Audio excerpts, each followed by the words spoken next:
Who first dared to dream of space travel? The answer might surprise you. It begins not with rockets and engineers in lab coats, but with a man born in a small Russian town in the mid-19th century, whose ancestry traced back to the Polish-Ukrainian nobility.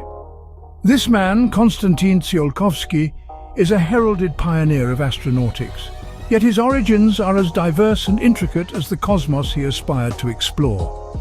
Konstantin's lineage was not typical of the scientific communities of his time. His ancestors belonged to the ancient nobility of Poland and Ukraine, an elite class known historically as the Szlachta. This noble heritage infused a unique blend of cultural richness into his upbringing, which perhaps broadened his perspective, fueled his intellectual curiosity. Tsiolkovsky himself mused, "Jumps only in the gaps of our knowledge. It is funny to think that the material world known to us is limited only to what we know.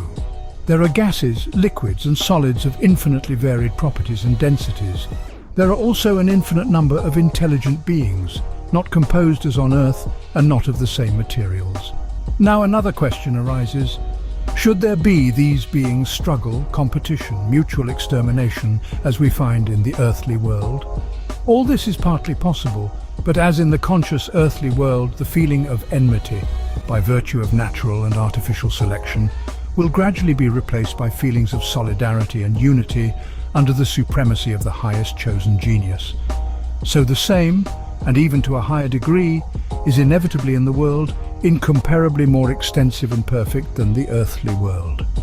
So this highest chosen genius of the cosmos, created by the infinity of space, matter, time, does he not rule the universe with the organization of help from similar higher beings?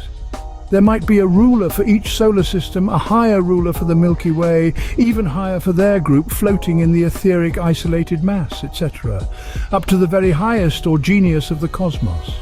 But how to imagine him when the cosmos is boundless? Yet the question remains open about the cause of the appearance of the world itself, which created such a god. In an era dominated by terrestrial concerns, Tsiolkovsky envisioned humanity's future among the stars. His theories laid the foundational stones for modern rocket science and space travel. He proposed the use of rockets for space exploration and detailed the concept of a space elevator, a visionary idea that continues to inspire to this day. His work transcended the boundaries of his time and place. Figures like Sergei Korolev and Alexander Chizhevsky, who would later become cornerstones of Soviet space efforts, drew heavily from his writings and ideas.